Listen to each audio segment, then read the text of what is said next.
Chicken fry এমন একটি খাবার যা ছোট বড় সকলেই আমরা পছন্দ করি। বিশেষ করে বাচ্চাদের তো ভীষণই পছন্দের একটি খাবার চিকেন ফ্রাই। বাচ্চারা যখন তখন কিন্তু বায়না ধরে যে রেস্টুরেন্টে গিয়ে চিকেন ফ্রাই খাওয়ার জন্য।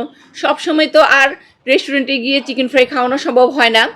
আসসালামু আলাইকুম, cook and kids with Rumana channel থেকে আমি রুমানা আপনাদের জন্য নিয়ে এসেছি মজাদার চিকেন ফ্রাই রেসিপি, তাও আবার রেস্টুরেন্ট স্টাইলে।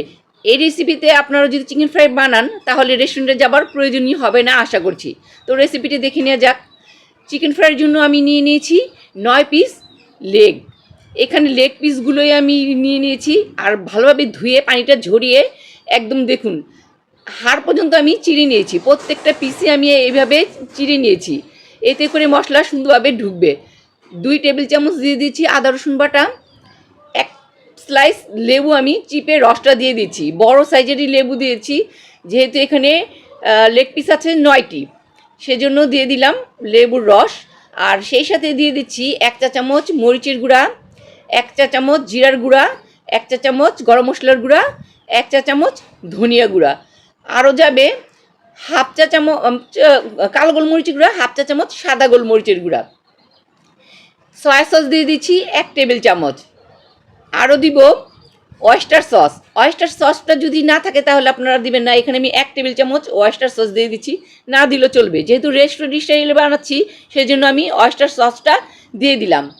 এখানে আরও দিয়ে দিচ্ছি ফিশ সস 1 টেবিল চামচ। লবণ দিয়ে দিচ্ছি স্বাদ মতো। লবণটা বুঝে শুনে দিবেন, কারণ এই সবগুলো সসে কিন্তু লবণ থাকে, সেজন্য একটু বুঝে শুনেই লবণটা অ্যাড করতে হবে। 2 টেবিল চামচ দিয়ে দিচ্ছি টমেটো সস। এখন হাত দিয়ে ভালোভাবে আমি মশলাগুলোর সাথে মাংসটা মেখে নিব।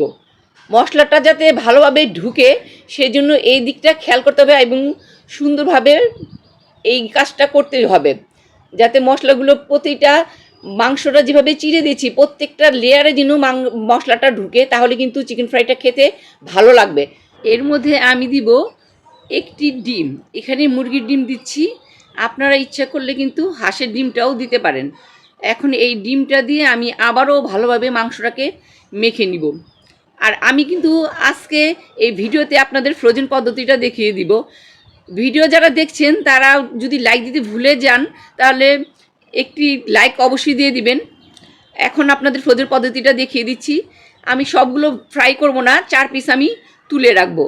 এখানে আমি দেখুন মশলা কিন্তু একবারে মাখানো কিন্তু আমার শেষ হয়ে গেছে। এই অবস্থায় কিন্তু আমি 4 পিস আমি ডিপ ফ্রিজে রেখে দিব। এই অবস্থায় আপনারা 1 মাস পর্যন্ত রেখে খেতে পারবেন। শুধু যখন ফ্রাই করবেন ফ্রিজ থেকে আধা ঘন্টা বের করার পরে আপনারা ফ্রাই করবেন, তাহলেই আপনাদের হয়ে যাবে। আর এই কাজটা মেরিনেটের ঝামেলার কাজটা আর আপনাদের হতে হবে না। তো আপনাদের ফ্রোজেন পদ্ধতিটাও দেখিয়ে দিলাম। এখন আমি 5 পিস মাংস আধা ঘন্টার জন্য রেস্টে রাখবো। আপনারা চাইলে যদি সময় না থাকে তাহলে আপনারা 15 মিনিট পরেও ভেজে নিতে পারেন। এখন আমি যা করব তা হচ্ছে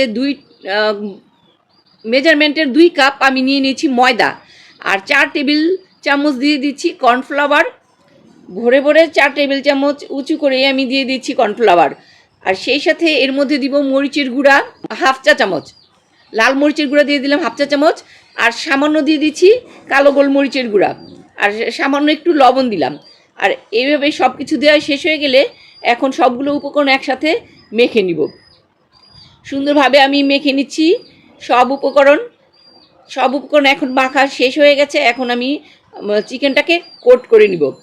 দেখুন চিকেনটাকে আমি আবারও একটু মেখে নিচ্ছি মশলার মধ্যে। এখন আমি এই ময়দার যে মিশ্রণটা আছে এর মধ্যে আমি মাংসগুলো ছেড়ে দিচ্ছি। এখন ভালোভাবে চেপে চেপে আমি এই ময়দার মধ্যে কোট করে নিব চিকেনগুলো। দেখুন কিভাবে আমি করছি। এই কাজটা কিন্তু একটু সুন্দরভাবে করতে হবে, কারণ এই মাঝখানে যে মাংসগুলো চেরা আছে এর মধ্যেও কিন্তু একটু ময়দার মিশ্রণটাকে ঢুকিয়ে দিতে হবে। দেখুন এভাবে দিতে হবে, না হলে কিন্তু ভিতরে কিন্তু না ঢুকলে কিন্তু মাংসটা খেতে ভালো লাগবে না। দেখুন আমি ফাঁকে ফাঁকে কিন্তু ঠিকই দিয়ে দিচ্ছি আর হাত দিয়ে ভালোভাবে চেপে দিচ্ছি। এইভাবে আমি সবগুলো মাংসই আমি কোট করে নিব। দেখুন কথা বলতে বলতে কিন্তু আমার কোট করা হয়ে গেল। এখন আমি একটা পাত্রে পানি নিয়ে নিয়েছি, এই পানির মধ্যে এই চিকেনগুলোকে আমি ছেড়ে দিব। দেখুন একটু বুদবুদ উঠলেই কিন্তু আমি একটু উল্টাপাল্টে দিলাম। এখন ওইখান থেকে আমি তুলে আমি মাংসটাকে আবারও কোট করে নিব। এভাবে আমি 2টা কোট করে নিব। আপনার ইচ্ছা করলে কিন্তু 3টা কোট করতে পারেন, আমি এত বেশি করব না। আবারও হাতে চেপে চেপে আমি ময়দাটাকে একদম ভালোভাবে চিকেনের গায়ে মেখে নিচ্ছি। আর এখন আমি মাখা হয়ে গেলে আস্ত করে আমি ঝেড়ে নিচ্ছি। এক্সট্রা যে ময়দা সেটা আমি ঝেড়ে ফেলে দিচ্ছি। দেখুন লেয়ারগুলো কিন্তু সুন্দরভাবে দেখা যাচ্ছে। এভাবে আমি সবগুলো মাংসই কোট করে নিব। চুলায় কড়াই চাপিয়ে দিয়েছি, আর তেলটা গরম হয়ে গেলে আমি চিকেনগুলো ছেড়ে দিচ্ছি। তেলটা কিন্তু ভালোভাবে গরম হলেই চিকেনটা ছাড়তে হবে। অল্প একটু গরম হয়েছে ছেড়ে দিলে হবে না, তাহলে কিন্তু মাংসটা ক্রিস্পি হবে না। ভালোভাবে তেলটা গরম করে নেওয়া জরুরি। দেখুন আমি তেলটা এই অবস্থায় প্রায় 7-8 মিনিটের মতো এক সাইড ফ্রাই করে নিব। 7-8 মিনিট আমি ফ্রাই করা হয়ে গেলে তারপর আমি মাংসটা উল্টে দিব। দেখুন 7-8 মিনিট কিন্তু আমার হয়ে গেছে। আমি মাংসটা উল্টে পাল্টে সুন্দরভাবে একটা গোল্ডেন কালার করে ভেজে নিব। 2 সাইড আমি আমার প্রায় 14-15 মিনিটের মতো আমি ভেজে নিয়েছি। দেখুন বন্ধুরা, এই চিকেন ফ্রাইটা রেস্টুরেন্টের চাইতে কিন্তু কোনো অংশেই কম না খেতে। আমি সব রেস্টুরেন্টে যা যা দেওয়া হয় সেই সকল উপকরণ দিয়েই চিকেন ফ্রাইটা করে নিয়েছি। তো আমার আজকের এই সহজ রেস্টুরেন্ট স্টাইলে চিকেন ফ্রাই রেসিপিটি যদি ভালো লাগে তাহলে বন্ধুরা অবশ্যই আমাদের চ্যানেলটিকে সাবস্ক্রাইব করে দিবেন, আর লাইক কমেন্ট শেয়ার করে দিবেন বন্ধুদের মাঝে। নতুন নতুন সহজ রেসিপি নিয়ে আপনাদের মাঝে অতি শীঘ্রই হাজির হয়ে যাব। আজ এই পর্যন্তই। সবাই ভালো থাকুন, সুস্থ থাকুন। আল্লাহ হাফেজ। আমার বন্ধুদের জন্য রইল চিকেন দিয়ে তৈরি করা আরও 2টি মজার রেসিপি।